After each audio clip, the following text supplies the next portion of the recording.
Considero que este es un seminario con el cual vamos a poder tener la oportunidad de justamente abarcar cuestiones que nos interesan como especialistas en la salud emocional y en la salud mental.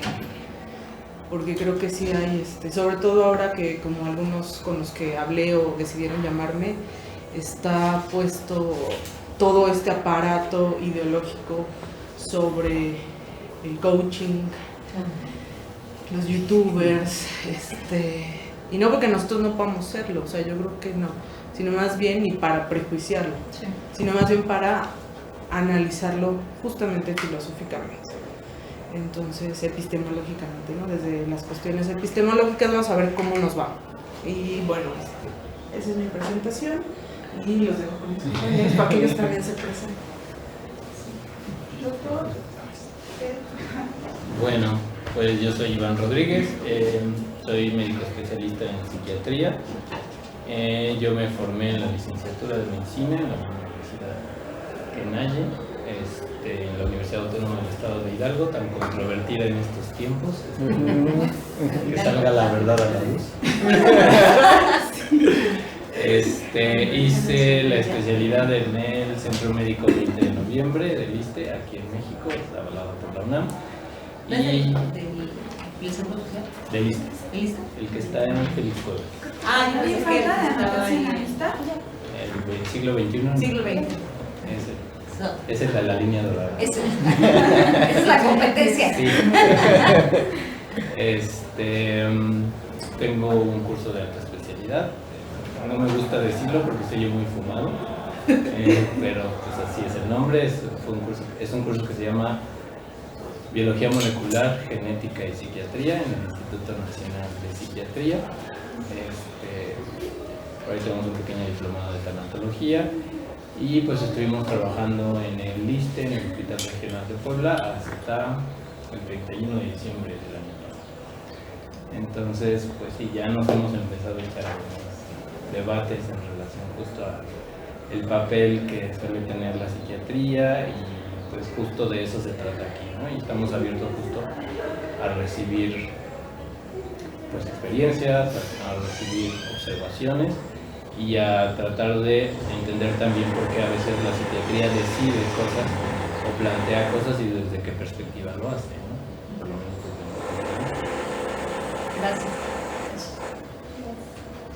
Yo. Sí. Bueno, pues buenas tardes a todas y a todos.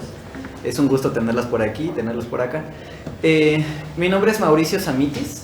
Yo de formación soy trabajador social y después hice una maestría en educación. Me dedico actualmente a la docencia, estoy en diversas instituciones. Una de ellas es el POLI, otra es la Secretaría de Defensa Nacional y otro es el CETIS número 5 de la DGETI. Todos son de trabajo social, ¿no? A eso me dedico yo ahorita en estos momentos.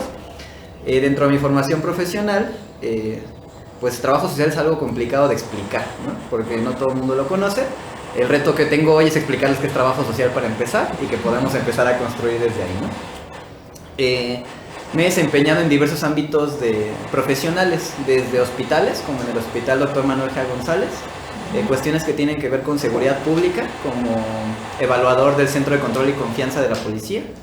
He estado en el área del CTA de la PGJ, que es el Centro de Terapia de Apoyo para Víctimas de Delitos Sexuales, y cosas por ese estilo, ¿no? Actualmente estoy dando clases y es como a lo que me estoy dedicando oficialmente.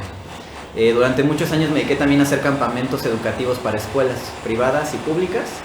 Y bueno, ando aportando en diversos proyectos. Uno de ellos es que es Palmípedos, en el que estoy muy contento de estar con el equipo. Y nada más, pues es con lo que quiero empezar. Ahorita me tomaré unos minutos para dar la estructura en general del seminario y información importante sobre la disciplina a la que pertenezco. Y nada más, muchas gracias. Bueno, yo me llamo Nayeli Cedillo. Pues mi formación principalmente ha sido en el campo de la psicología. Hice una licenciatura en psicología con énfasis en psicología de la salud. Pues mi experiencia en ese sentido tiene que ver con promoción de la salud, proyectos comunitarios. Colaboro en una organización civil que se llama Espiral, Creatividad y Encuentro Social, de cultura de paz, donde hacemos mucho de lo comunitario. tengo una formación en terapia familiar acá en la UNAM, es parte del programa de maestría en psicología. Y bueno, actualmente doy clases en la FES Iztacala, ahí en ese posgrado en psicología.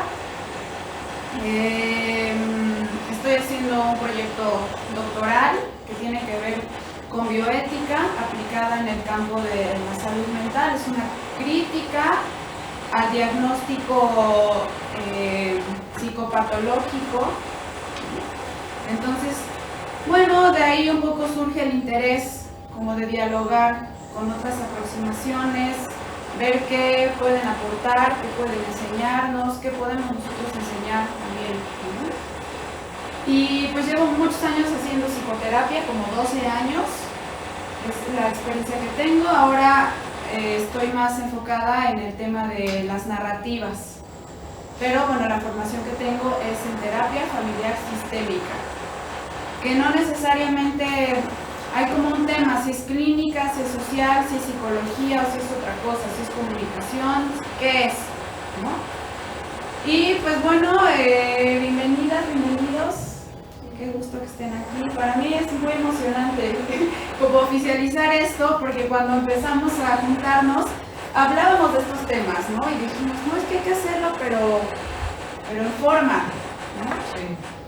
Sí, la verdad es que también, bueno, digamos, aunque no hay nadie, algún representante oficial de la facultad, pues también hay que agradecer el hecho de que por fin conseguimos el espacio y, digamos, la oficialización, que no es la institucionalización, digámoslo, pero sí es la oficialización de un seminario como este, en donde vamos a poder, pues, tener o vertir justamente nuestro conocimiento, ¿sí?, de manera intersubjetiva, porque tampoco se trata de que nosotros impongamos. Creo que una de las particularidades a las cuales llegamos nosotros como equipo es saber que sí hay ciertos rostros que van a estar representando el arranque de este proyecto, pero eso no quiere decir que nosotros venimos a imponer algo, un conocimiento, o que somos vacas sagradas, o que no. O sea, simplemente venimos acá, no vamos a dar ni siquiera, digamos, una línea, ¿no?, de investigación, sino que vamos a ver qué es lo que realmente, a investigar, ¿sí? O sea, lo que realmente se trata en un seminario.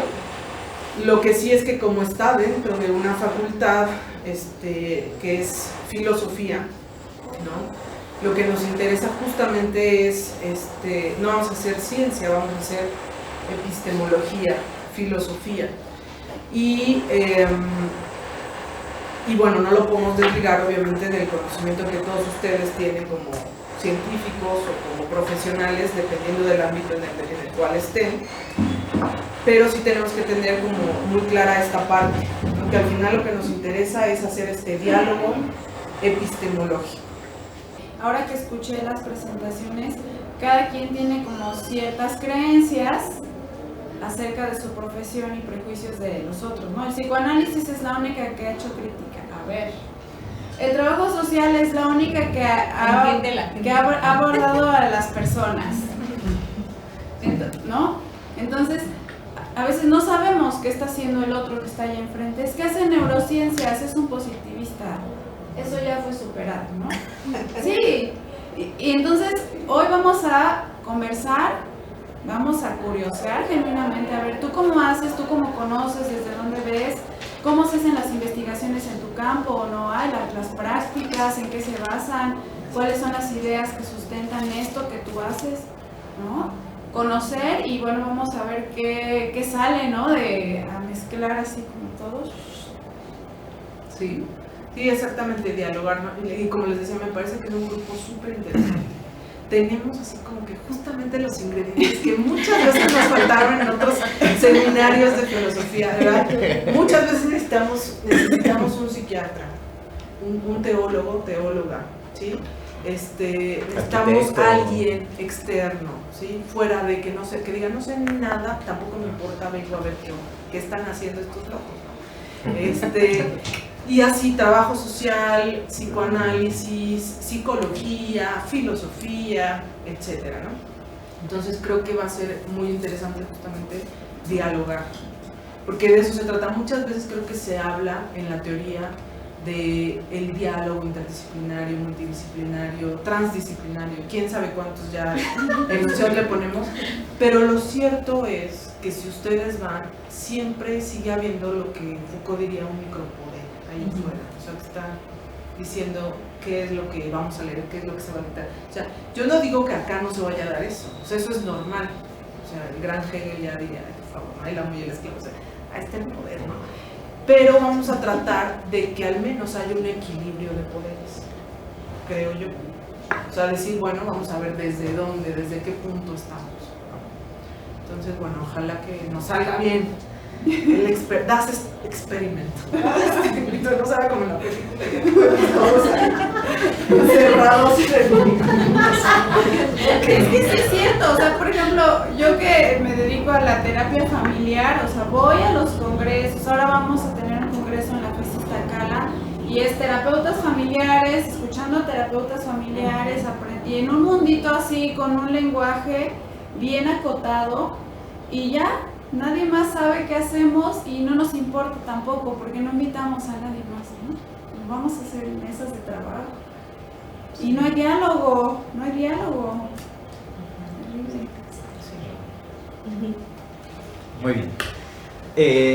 Les voy a pasar una presentación rapidísima como la manera de encuadre del seminario. Lo voy a proyectar allá, por si te quieres acomodar en algún espacio que te sea más cómodo. Pensamos la estructura de la sesión en esos 3 puntos que están ahí enfrente. Algunas se me encima un poquito, pero es la presentación, la que ahorita hicimos como de manera individual, toda esta parte de dónde venimos, el encuadre que es este momento, y finalmente algo llamado nociones disciplinarias. Naye o Susi, con quien hayan hablado, les pidió seguramente que trajeran algunos conceptos de su disciplina. Dijo, pues tráete por lo menos alguna definición, alguna idea, algún concepto, lo que tú quieras presentar sobre lo que haces, ¿no? Ese es el momento del tercero. Bueno, generalidades que tenemos que saber, pues contarles la motivación de estar haciendo esto. Ya contamos como la profesional, pero no les hemos dicho de dónde nació este asunto. Naye nos convocó en algún momento después del sismo del 19 de septiembre de 2017. Sí, ¿verdad? Nos convocó para trabajar con población en Tláhuac que necesitaba apoyo, ¿no? Respecto a, no sé cómo llamarlo, salud mental, ¿no? Sí, o sea, era como, pero era post-crisis, no fue en el Exacto. momento, fue después. Las personas Sí. que ya llevaban meses viviendo en la calle, en estas casitas que mandó el gobierno chino, que son como carpas.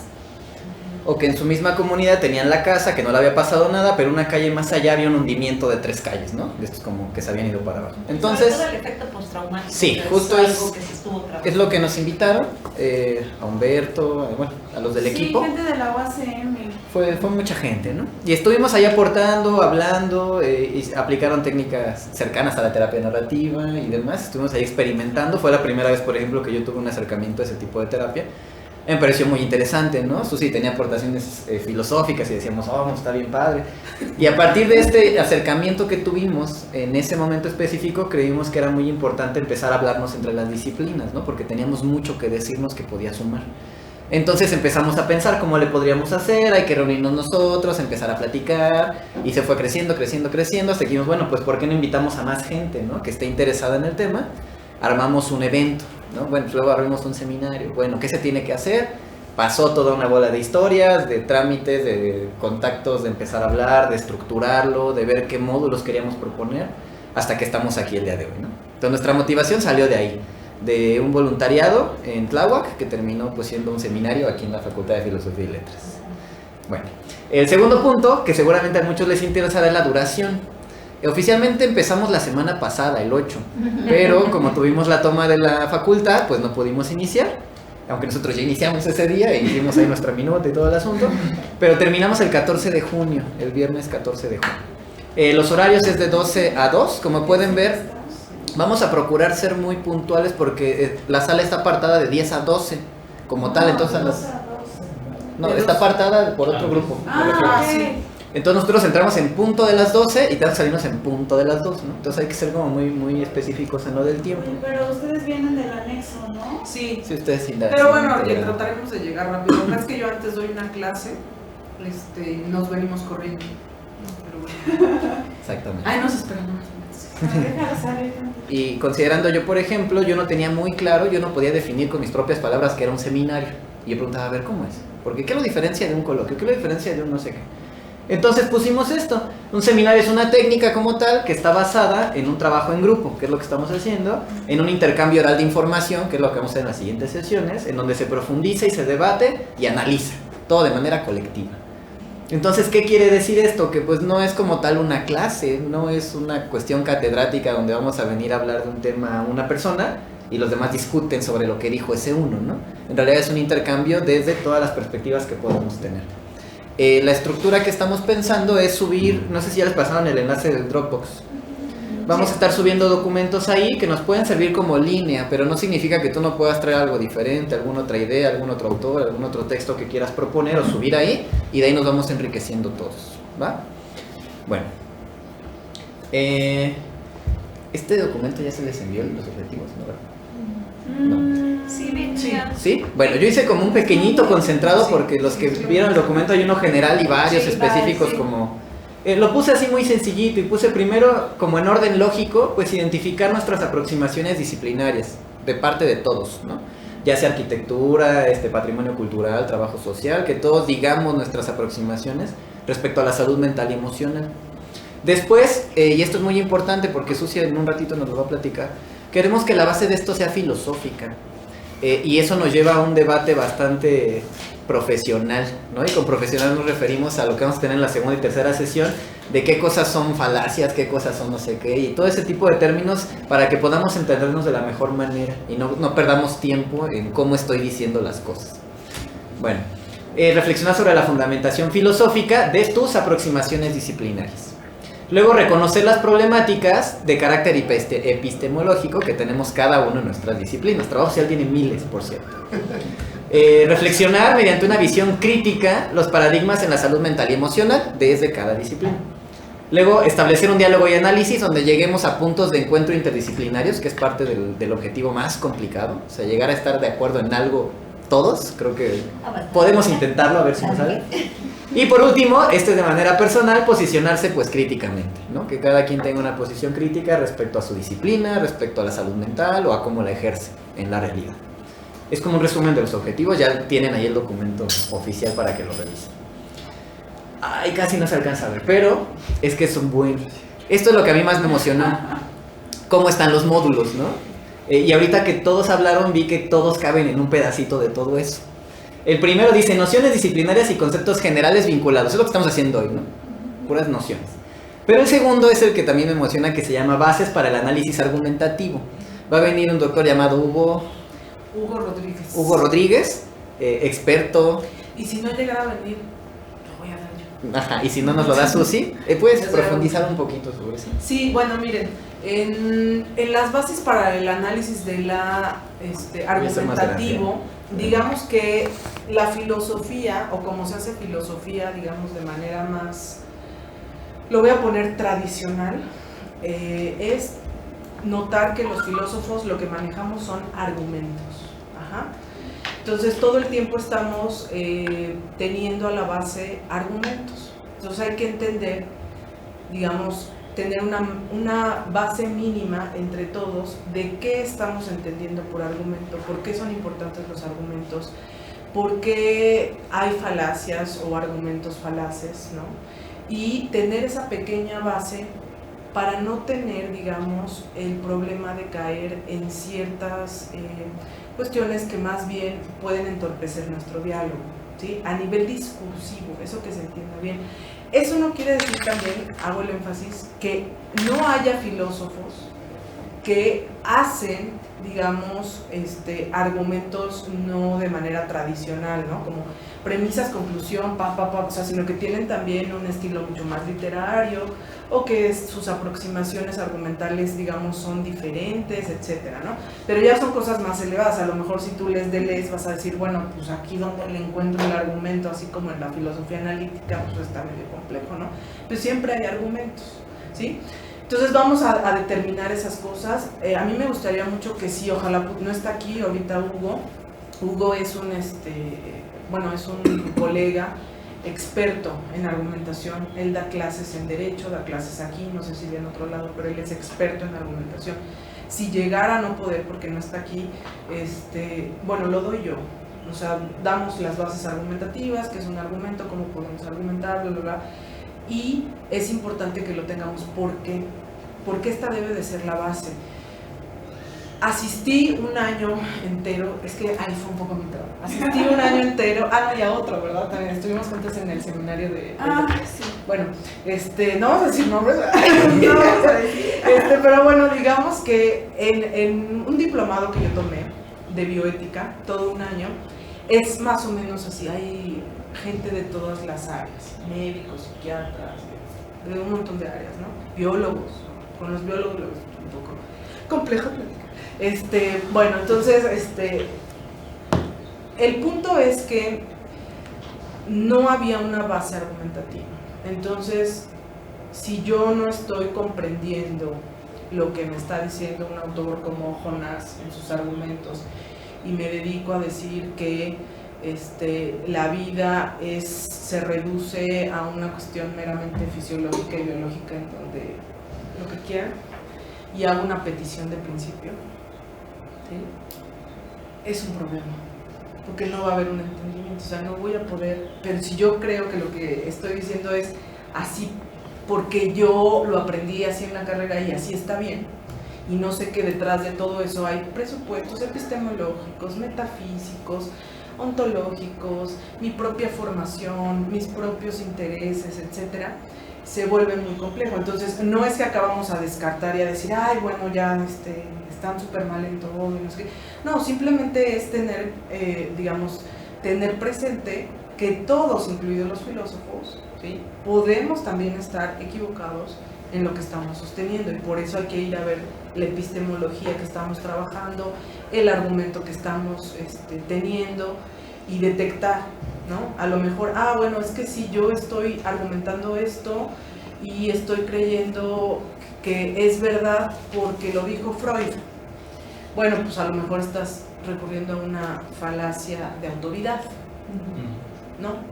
O porque tal o tal. Es como tener esas mínimas bases que, digamos, son pequeñas.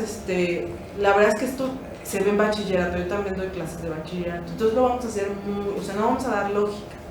Es decir, no vamos a dar lógica, pero sí vamos a dar argumentación, un poco estas bases para tener, digamos, más o menos, pues si tenemos una duda de si lo que dije es argumentativamente corre o no corre, o sea, es decir, va bien el argumento, pues a lo mejor tener ahí un texto, ¿no?, al cual yo pueda recurrir.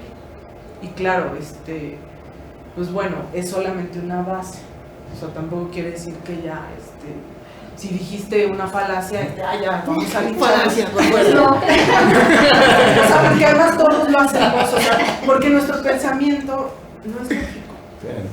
O sea, no estamos, cuando hablamos y no estoy, sí, premisa 1, premisa 2, conclusión. Y además hago mi silogía, o sea, no. Ustedes como psicólogos saben que eso también no es así. Pero digamos, si ya queremos escribir algo en papel, hacer algo académico, mostrar un argumento, que acá no vamos a demostrar nada, simplemente vamos a mostrar que mi argumento puede estar sujeto a cualquier contraejemplo, pues hay que decir, hay que ver que esté bien hecho, ¿no? Sí. Entonces sería eso. Yo lo pondría en poquísimas palabras, en una capacitación para facilitar el diálogo, ¿no? Exacto. Pues eso es lo que vamos a hacer. Creemos que es muy importante, sobre todo si vamos a estar discutiendo, tenemos el tiempo de 2 horas, ¿no? Somos 20 personas. Si caemos en algún círculo de estos o estos loops como de diálogos que no van hacia un lugar, pues vamos a perder el tiempo, ¿no? Y la idea es que lo podamos ocupar de la mejor manera. Para eso estamos pensando como primer punto lo de bases para análisis argumentativo. Y luego ya vienen los contenidos como tal específicos. Un módulo se llama como tal bioética, otro se llama aproximación biomédica de la salud mental y emocional, y se divide en 2, en psiquiatría y en neurociencias, ¿no? Que bueno, ahí tenemos neurociencias afortunadamente y psiquiatría ya con Tito también. Entonces nos ayudarán bastante en lo que tengan que decir. El que sigue se llama aproximación psicológica de la salud mental y emocional, y por corrientes, se estructuró por corrientes psicoanalítica, que bueno, ahí tenemos al compañero también representando, corrientes humanistas, corrientes positivistas y modelos relacionales, ¿no? Como del ámbito psicológico. No tenemos conductistas, ¿verdad? Ni humanistas. Manejé un tiempo conductista, pues, pero me abrí más. Pero seguro sabes más que nosotros de eso. Me abrí más, Carlos. Entonces justo la idea, lo estamos así como segmentando, pero es bienvenido todo lo que podamos aportar. Luego viene el de medicina tradicional para abordar la salud mental y emocional. Lo dividimos en medicina oriental, o toda la visión de ese lado del mundo, y medicina tradicional mexicana e interculturalidad en la salud.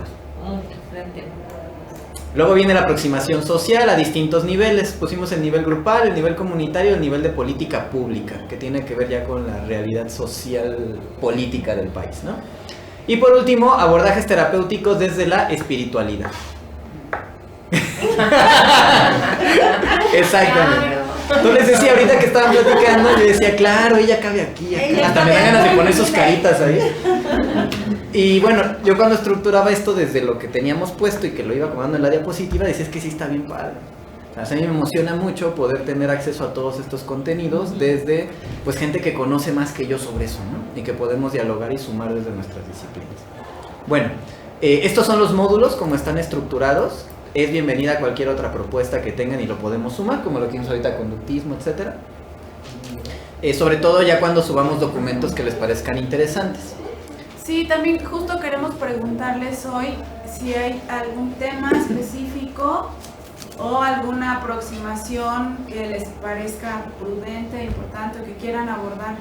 Sí, o algún texto que digan, me gustaría leer este texto entre todos y para saber cómo lo podemos ver desde todos los puntos de vista. Entonces ahorita piénsenlo y al final damos un tiempecito para ver si alguien quiere agregar algo más, ¿no? Ahorita algo que se le pueda ocurrir o que podamos trabajar mientras estemos hablando.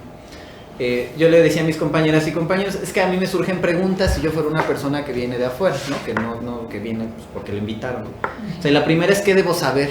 O sea, para poder pertenecer a este seminario, ¿qué tengo que saber? ¿No? Yo te diría que absolutamente nada. O sea, no tienes que saber nada. Es muy útil si tienes conocimientos. Sabemos que no sabemos. Exactamente. Tendrás conocimientos que llamamos normalmente objetivos, ¿no? Que creemos que son reales, que creemos que están probados, que son teorías. Pues es lo que traemos y es lo que vamos a discutir para ver a qué puntos de acuerdo podemos llegar. Entonces, no importa si no sabes nada. O sea, no pasa nada. Lo que sí te pedimos es que leas los textos cuando tengamos que leerlos, ¿no? Pero decir, no sé nada, ni leí, ni no tengo que escuchar. Está bien, ¿no? Pero está bien. 2, ¿qué pasa si no puedo asistir a alguno de los días? Entonces, ¿ahí qué pasa, chicas? Pues están las grabaciones, también por eso es importante. Sí, eso también me gusta mucho de, digamos, de las cuestiones de educación en línea. Claro, eso no implica que no vengan, o sea, es mejor que estén acá y puedan dar su aporte presencialmente, pero si tenemos algún problema, digo, yo por ejemplo creo que el día que no puedo venir próximamente, bueno, sé que va a estar grabado, entonces pueden ir a la minuta, pueden ir al documento grabado, pueden, ¿no? Para estar al corriente. Y por último, que se pueden integrar personas que me interese invitar en un solo módulo, en todos los módulos, que diga, esta persona yo sé que le interesa esta visión psicoanalítica y pues quisiera venir ese día, sí. Es totalmente bienvenida, ¿no? Solamente tomen en cuenta el espacio, ¿no? También se traigan un grupo de su escuela o algo así, porque me iba a traer a todos mis pacientes. O los acostamos aquí o a ver qué hacemos, pero de inicio es bienvenida cualquier persona que quiera escuchar, aportar o estar presente. Sí, y en cualquier momento. Exacto. Y ya. No, y lo de los temas, ¿no? ¿Qué temas les gustaría abordar? Sí. Tal vez como mirar un poco hacia la disciplina del arte. Pienso que el arte también está muy involucrado con la cuestión de la salud mental.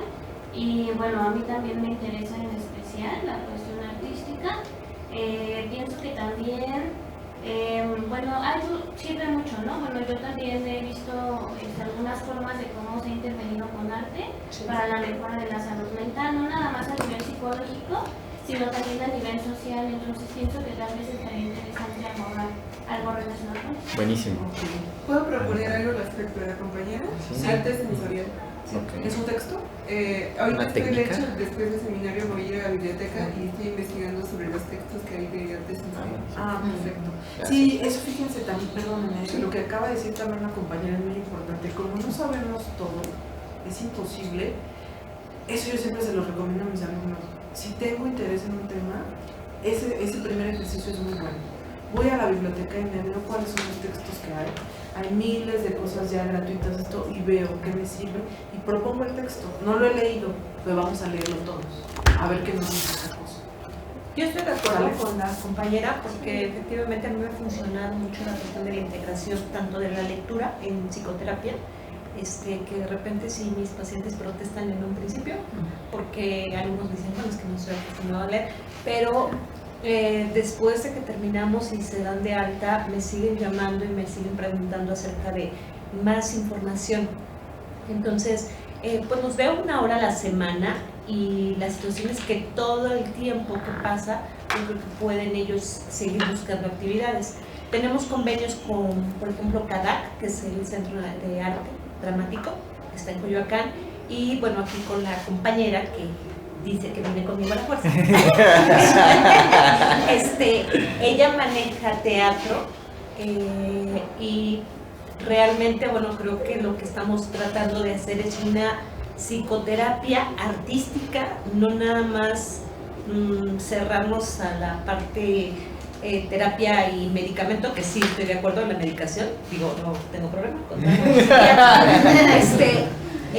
pero bueno, el arte, el teatro, la danza, personalmente a mí me ha funcionado porque obviamente también tuve mis problemas y la compañera creo que me llevó a ese punto de entenderme como ser, ¿no? Entonces, esa es la intención que creo que a todos nos va a agradar mucho. Sí. Bueno, a mí me gustaría abordar 2 cosas. Primero sería una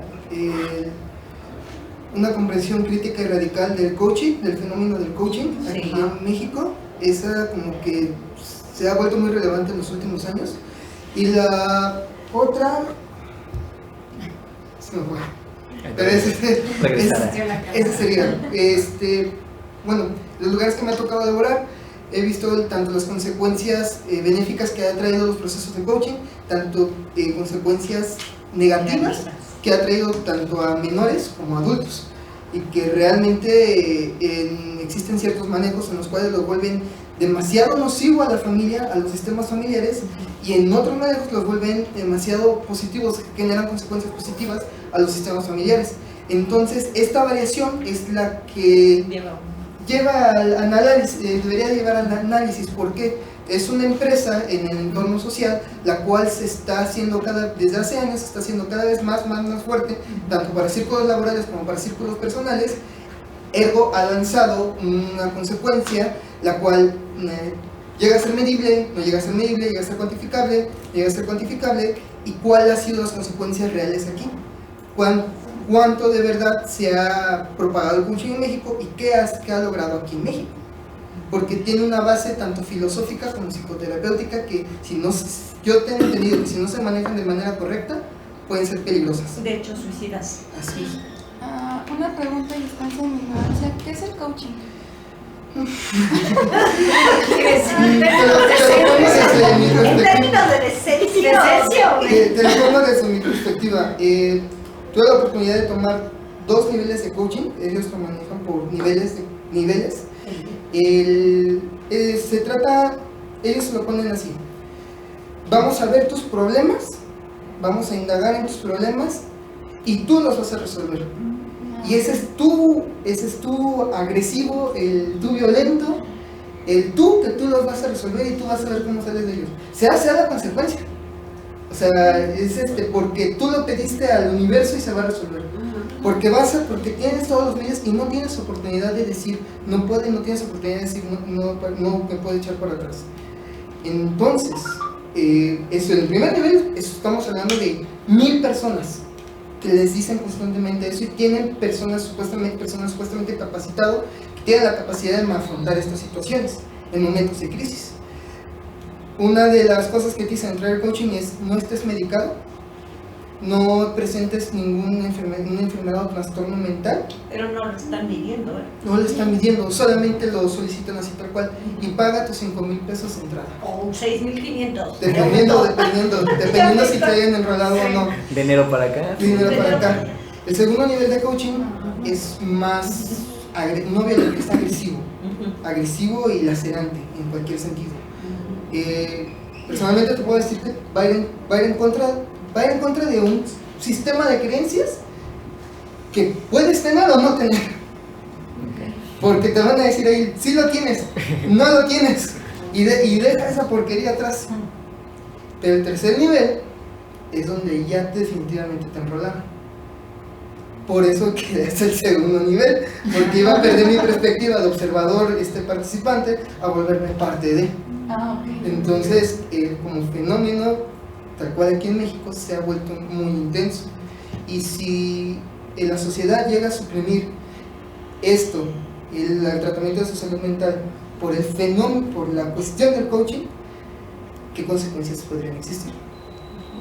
Buenísimo, Sí, queda como que propuesta. el coaching en realidad es entrenamiento como tal. Sí. O sea, pero desgraciadamente se ha distorsionado completamente la función de lo que es el coaching. Hoy ya es un sistema de ingreso social, económico, y donde metemos a personas que hay una problemática bastante grave y delicada en su vida, y decimos que fue tu responsabilidad, por ejemplo, el abuso sexual en tu infancia. Y entonces es ahí donde obviamente la persona sale bien, contenta, pero a los 4 meses aproximadamente empezamos con un declive depresivo, y acá en el instituto pues tenemos varias personas con intento de suicidio, precisamente después de la situación del despertar acerca de cómo fui yo la responsable en mi infancia de que abusara a mi papá de mí, por ejemplo, que es una cuestión que trabajo constantemente. Y es catastrófico. ¿Les parece, perdón, entonces, que ahorita lo dejemos como tema propuesto? Pues entiendo que el primero... Quisiera decir algo, que vamos a ver un módulo de bioética donde precisamente vamos a ver, además, o sea, como cuáles son los valores que hay en las aproximaciones que trabajamos, los valores implícitos a la hora de hacer teoría y cómo eso tiene repercusiones en la práctica.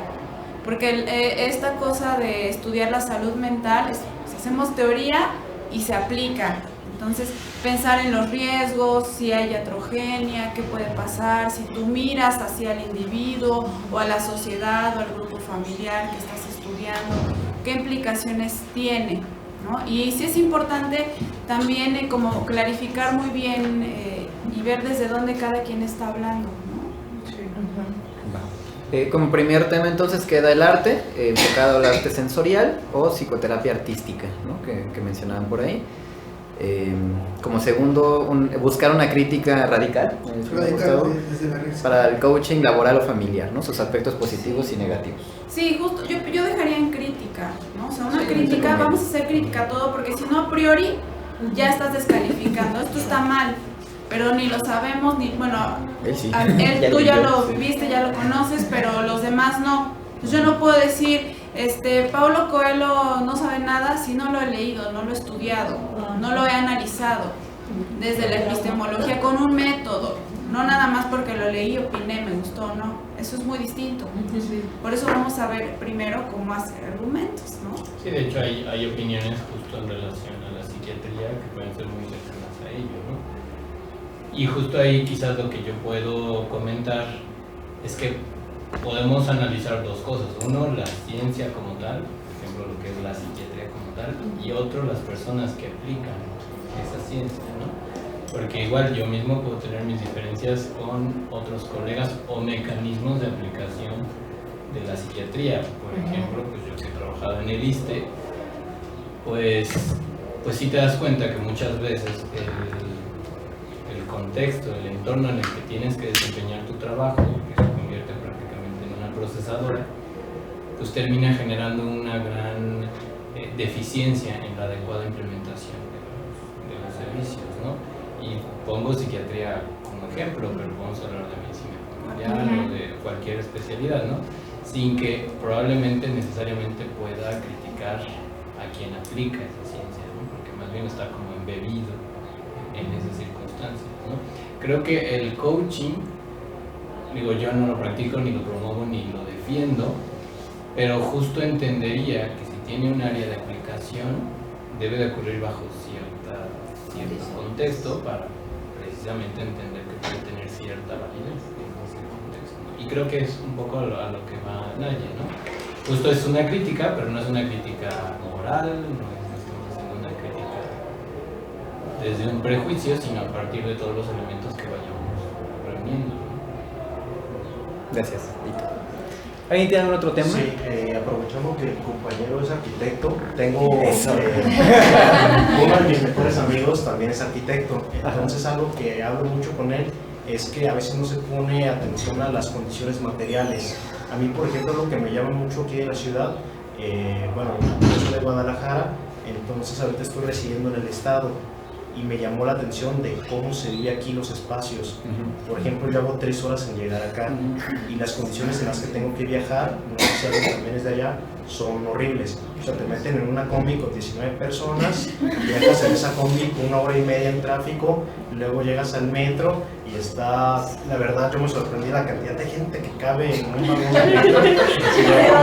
Como buen foráneo, ¿no? Yo quedé con la boca abierta y, o sea, la verdad es que viendo esas cosas de espacios físicos reales que uno tiene que atravesar, yo me sorprendo cómo hay gente que lleva 20 años viajando como animal y se mantiene funcional, o sea, es una cosa sorprendente. Yo salgo de ahí y quiero matar a alguien, o sea, sí es sorprendente, porque la verdad creo que lo podemos meter en cuestiones de política, que son cosas que obviamente te afectan y te transforman. Arquitecto, dígame si estoy con lo correcto. ¿Sería algo así como espacios públicos y diseño urbano? Sí. Ok. Saludable. Respecto a la salud mental. Sí, o sea, sí hay espacios que promueven la salud mental y hay otros que no. De hecho, en las empresas no lo hay. Y el estrés que se maneja desde la llegada y la nocividad que hay entre todos los compañeros, de verdad generan un caos impresionante. Es un fenómeno que se puede dar, pero hay que hablar tentativamente. Es una generalidad. Hay condiciones que pueden generar, Sí, bueno, desarrollo o que organizacional, desarrolles pues, resiliencia. Mira, me vale, me tocan todo, voy sudando y estoy Pongo bien. mis audífonos. Sí, o puede ser que no, ¿Querías decir? que salgas y quieras matar a alguien, ¿no?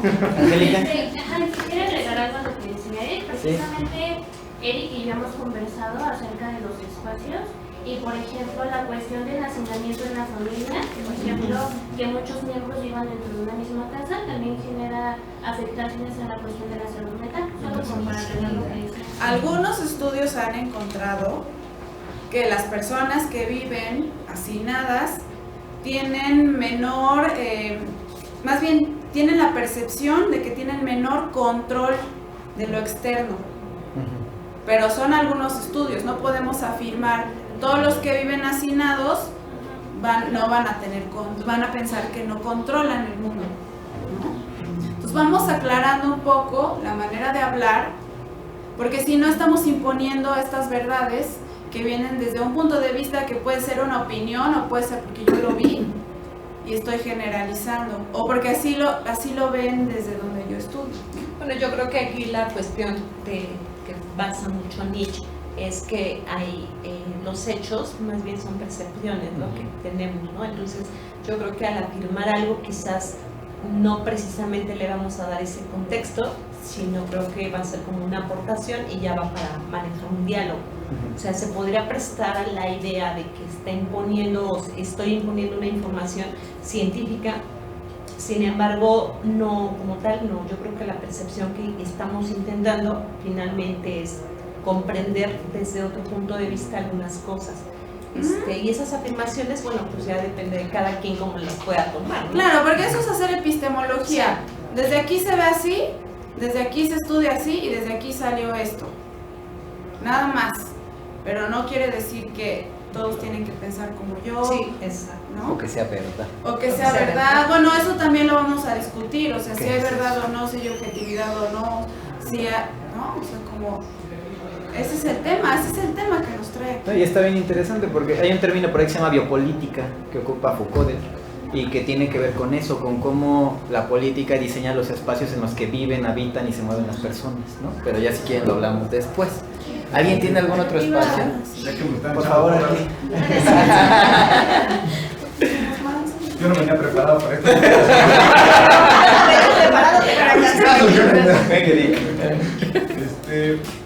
Pero no decir algo que ya me dijeron que no dijera. No, es porque estamos aprendiendo. Escuchar argumentos y escuchar los demás. Y quizás regular o y siempre es la pregunta, ¿cómo estoy conociendo lo que conozco? ¿Cómo sé lo que sé? ¿Dónde lo aprendí? ¿Dónde lo leí? ¿Quién lo estudió? ¿Cómo lo estudió? O sea, siempre cuestionar. Tenemos que tener como esta vocecilla interna. ¿Desde dónde estoy viendo? Porque desde aquí veo una cosa, pero si me paro allá voy a ver otra cosa.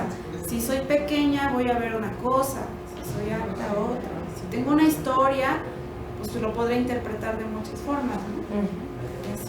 Bueno, desde la parte que mencionaban del arte y de la sensorial, del arte sensorial, pues finalmente en teoría parte de mi trabajo, pero aquí que me digan si estoy bien o no, es el diseño del espacio. Pero exactamente para el funcionamiento de un ser humano. Entonces, exactamente cómo... Bueno, hablaba hace rato de que finalmente el hacinamiento, ¿no? Por ejemplo, puede producir o no ciertos efectos. Pero más bien yo preguntaba si podríamos verlo al revés, o sea, el espacio, ¿qué efecto tiene sobre el individuo como un ser pensante o para ver cómo influye dentro de su salud? Pero no sé cómo llamarle eso. Pues así, dentro del sistema, o sea, lo externo hacia lo interno. Sí, ¿qué efectos tiene estar en un espacio abierto, en un espacio cerrado? ¿Qué pasa si pones a una persona en una cueva aislada, sin sonido? ¿Qué pasa si la pones en una cueva con un oso? ¿Qué pasa si lo pones en un pasto verde y le da sol? O sea, hay estudios de presión estacional en los países donde sí hay estaciones, ¿no? Y ya para concluir mi comentario, dentro de mi experiencia, pues sí se ve que de repente por así llamarlo, un espacio mal diseñado, pues afecta desde la convivencia, desde cómo interactúa la familia, desde cómo, del general que interactúen o del general que no interactúen, y pues finalmente eso evoca muchas posibilidades.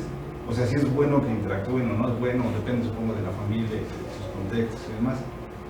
Pero pues dentro de mi experiencia sí afecta mucho la parte de cómo la casa como tal afecta el desarrollo mental de una persona y cómo a partir de ahí pues desarrolla afuera, ¿no? Sí, en los estudios de familia hay un concepto que se llama territorio. Entonces, cuando tú conoces una familia, quienes somos terapeutas familiares, le preguntas dónde viven, cada quien tiene su cuarto, cómo territorio. Y eso te va a servir para explicar lo que las personas hacen, sienten, dicen y piensan. Perdón, ¿alguien tiene otra propuesta? Es que ya se nos está yendo el tiempo y hay algo importante que hacer aún. Si quieren, ya cuando lo metamos, ya discutimos más. ¿Tienen alguna otra propuesta? Bueno, yo la cuestión social, ¿cómo estamos con la alienación mercantil? La mercadotecnia, ¿verdad? Marxismo. Entonces, realmente la enajenación en la que nos estamos metiendo de la compra de la felicidad a través de mi pluma. Entonces, eso realmente, por ejemplo, los que trabajamos psicoterapia, no sé si tengamos el mismo tema que entre la mitad de noviembre y hasta como por el 10 de enero se van todos los pacientes porque ya hay algo de economía y entonces pues ya es así como ya me siento bien, ya me voy y luego regresan en febrero. Entonces son como mis vacaciones, de hecho son mis vacaciones, pero yo lo he visto como parte de mi función desde hace 17 años que estoy trabajando en psicoterapia y lamentablemente pues es ver totalmente la parte de la enajenación que tenemos a comprar. Sí, que también un poco tiene que ver con lo del fenómeno del coach. Sí, ¿qué ofrece, no? Bueno, yo estaba platicando con un doctor y él decía es que el coaching es un espacio al que cualquiera puede ir libre de estigma, de ser un paciente psiquiátrico. Exacto. Entonces por eso vas. Era una hipótesis, ¿no? No sabemos si es cierto o no, Pero bueno, podríamos poner esa hipótesis en tela de juicio y cuando veamos lo del coaching, hablarlo, ¿no? Bueno, ahorita relacionado, creo que también tendríamos que ver qué educación se nos da para pensar que ser paciente es malo, ¿no? O ser paciente conlleva un juicio, o no, o sí, o... Sí, el estigma del enfermo mental. Sí, del trastorno mental. Y no solo qué educación, o sea, más bien de dónde vienen estas ideas vinculadas al trastorno mental, al diagnóstico, a ser paciente, a la enfermedad en general. No solo de, porque tú tienes tú estás partiendo de una hipótesis, viene de la educación, pero no sabemos, podemos ampliar la pregunta y hacer una investigación. ¿De dónde viene? Sí, ¿No? Ya como último corte sería el animal político, salud mental, la agenda invisibilizada invisible de México. Invisibilizada de México. Bueno, se elabora en el animal político en 2014, donde ingresa varios datos estadísticos sobre la salud mental de México, sobre todo haciendo énfasis en cuáles son los trastornos que se expresan más aquí en México, en qué población se expresa más, bajo qué condiciones y cómo es el tratamiento. Sobre todo porque instituciones de salud pública aquí en México no están preparadas para un primer nivel de atención en salud mental. Eso es un problema muy, muy grave. Claro, pero también si hacemos el análisis epistemológico es un poco más atrás. Claro. ¿Cómo miden eso? ¿No? ¿Por qué lo están interpretando así? ¿Con qué herramientas lo midieron?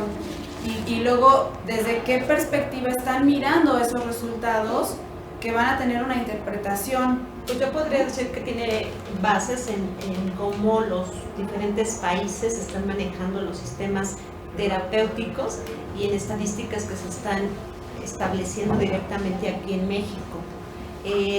No me cierro nada más a la parte educativa familiar del primer sistema, sino con un contexto social, donde desgraciadamente el hecho que simplemente en un trabajo tú digas, estoy deprimido o me diagnosticaron depresión, desde ahí hay varias cosas por las cuales llegas hasta perder el trabajo.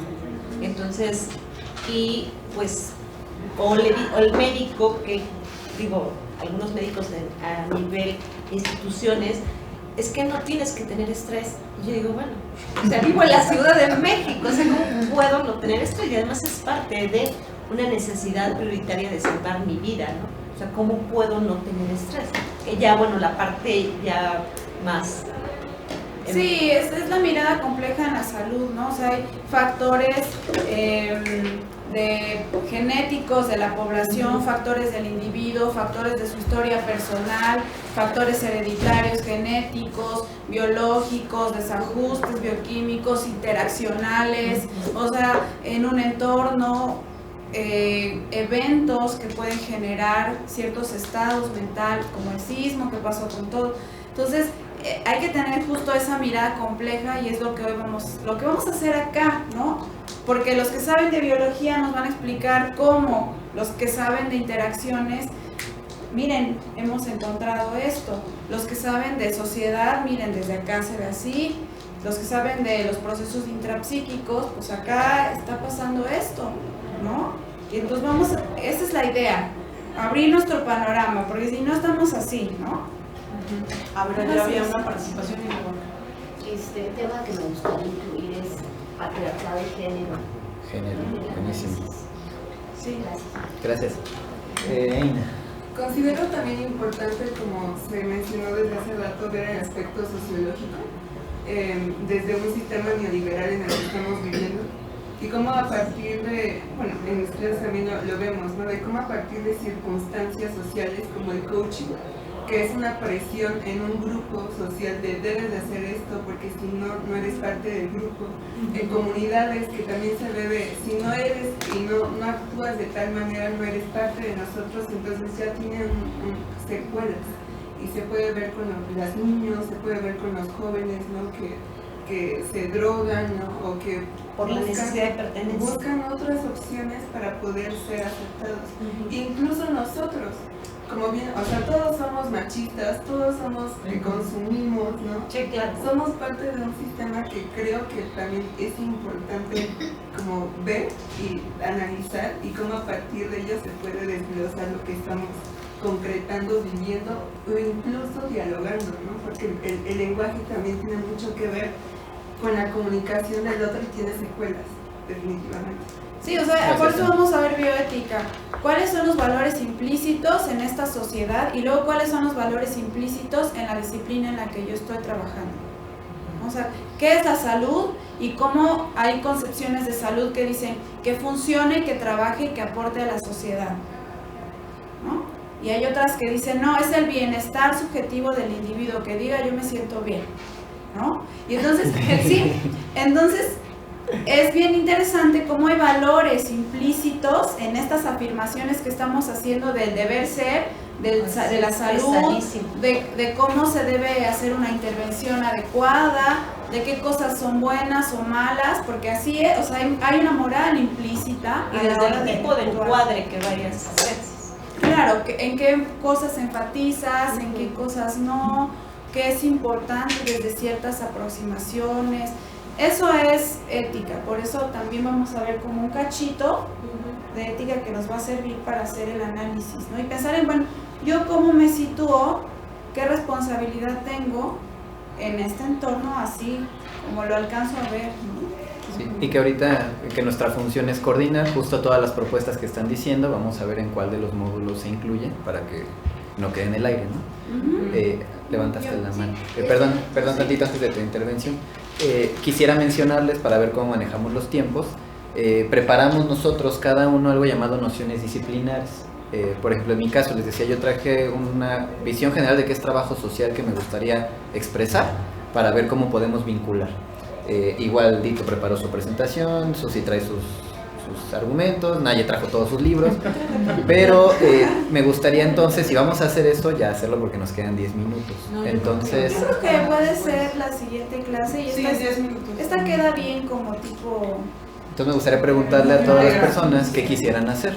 Si tenemos la primera opción, que es seguir con el plan como estábamos, o dejarlo para la siguiente sesión. Pues yo creo que mientras estemos haciendo lo que estamos trabajando, súper. Entonces vamos bien. Sale.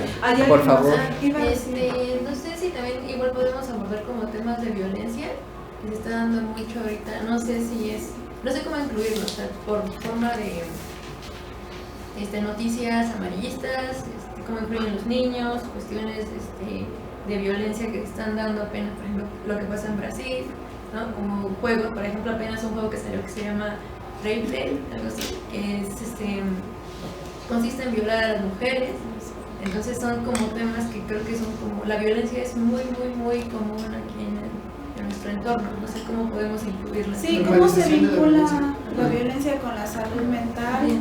Pero hablas como de violencia social, o sea, ¿no? como en los medios o como institucionalizada. Sí, no sé, son como ejemplos de violencia, pero no sé cómo podemos abordarlo y verlo de una manera aquí crítica. Entonces vemos como violencia y ahorita vemos cómo lo generalmente podemos ver algunos autores que hablan sobre violencia, textos muy clásicos. Vale, gracias. También en psicología. Sí, total. La distinción entre violencia y agresión. Eso también. Por ejemplo, ¿no? Sí, o sea, podemos siempre ver como el lado filosófico y el lado ya de las ciencias, ¿no? Psicológico, social, etc. Sí, porque, o sea, podríamos tener un montón de explicaciones de por qué alguien hace lo que hace desde todos desde las lesiones cerebrales. Sí, claro, por supuesto. Exacto, desde la corteza cerebral que de repente no la usamos mucho para pensar. como para si explotáramos el potencial. ¿Alguien más tiene otra propuesta? Claro, eso. La teóloga. Eso. Bueno, es que a mí me encantaría... Bueno, no, espérame. Otra vez. Que se tratara las enfermedades, el perdón y la culpa desde el punto de vista espiritual. a mí me encanta oírlos, pero todo tiene el principio espiritual, desde qué es el espíritu. Okay. Entonces me encantaría que se tratara de eso. ¿Vale? ¿Enfermedad es culpa ahí? Culpa y perdón, Perdón. a través de la espiritualidad. Perfecto. Gracias. Sí.